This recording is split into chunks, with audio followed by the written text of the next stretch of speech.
Leonardo da Vinci, ingeniero, botánico, poeta, arquitecto, pintor, cocinero, escultor, matemático, anatomista, músico, geógrafo, etc., es considerado el genio más grande de la historia. Tuvo grandes intuiciones mucho antes que sus postuladores reconocidos y dejó para la posteridad una enorme cantidad de ideas e inventos que pasan a nosotros a través de sus famosos códices y otros de sus testimonios escritos. Pero este genio universal es tan diferente a nosotros realmente. ¿Fue acaso un individuo tan singular y excepcional que el siquiera pensar que podemos acercarnos remotamente a imitarlo podría parecer una herejía o un chiste?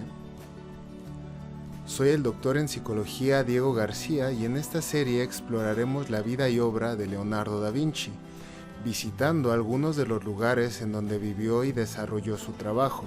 Particularmente nos detendremos en estudiar cómo pensaba y cuáles eran sus hábitos cotidianos, pues son estos los que podemos empezar a imitar e implementar en nuestra vida para despertar el genio que llevamos dentro. Porque actualmente el mundo necesita gente inteligente que ayude a resolver los graves problemas a los que nos enfrentamos. Y si continúas viendo este video te agradezco porque seguramente eres una de ellas.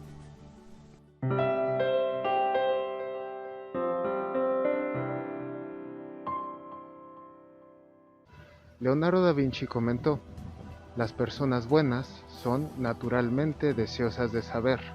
Hola, soy el doctor en psicología Diego García y en esta ocasión me encuentro revisando el pensamiento del gran genio del Renacimiento, Leonardo da Vinci, en la ciudad que lo vio nacer como artista, la ciudad de Florencia.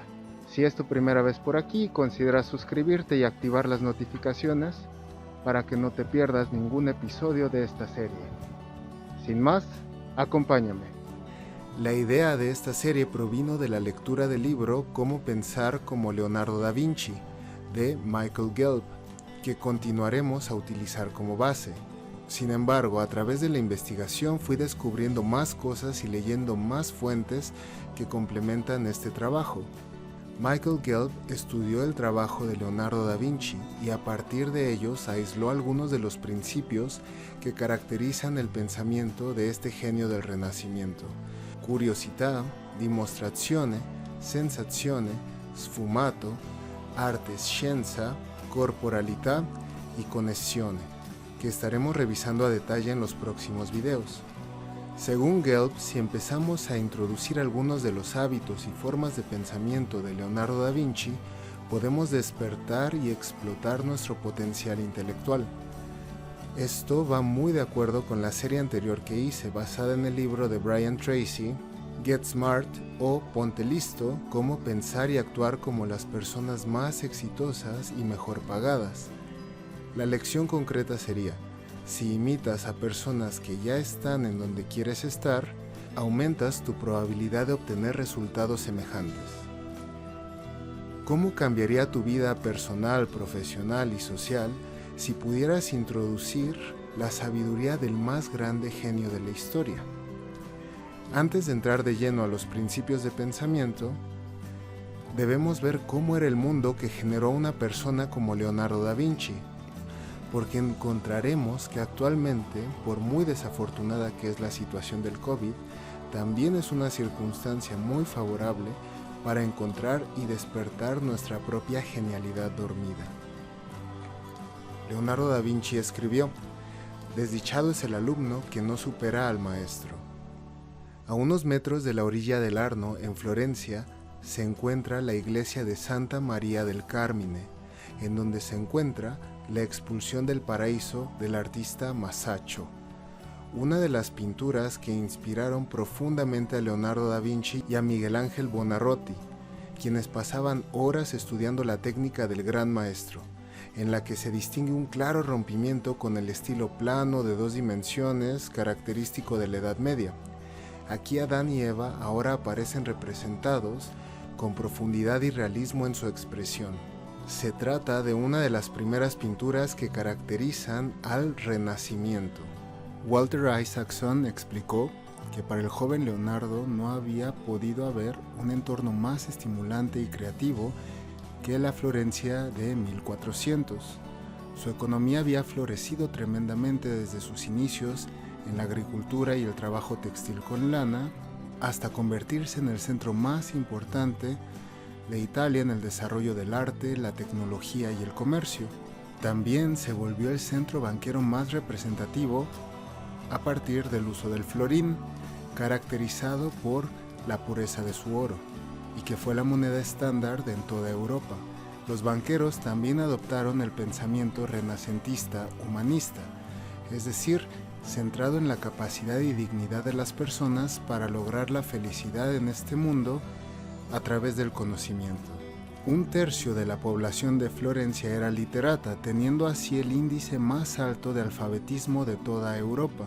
Además, su catedral, Santa María del Fiore, era la más hermosa de toda Italia. En 1430 poseía el domo más grande, creado por el arquitecto Filippo Brunelleschi, a quien, por cierto, Leonardo da Vinci admiraba profundamente y trataba de imitar a su vez. Este domo representó un logro en la ingeniería y el arte, atrayendo a su vez a más personas a la ciudad. La época anterior, la Edad Media, se destacó por las constantes guerras, corrupción, obsesión con mitos y una casi completa falta de pensamiento crítico y creativo. Durante este periodo no se observaron avances o retrocesos importantes en cuanto a ciencia y tecnología, a excepción de la introducción de molinos de agua y de viento. No se hacían descubrimientos ni se exploraban nuevas ideas.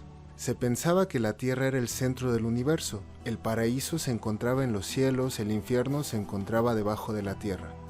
El dogma de la Iglesia era inamovible e imposible de cuestionar o criticar, porque se pensaba que no había nada más que descubrir.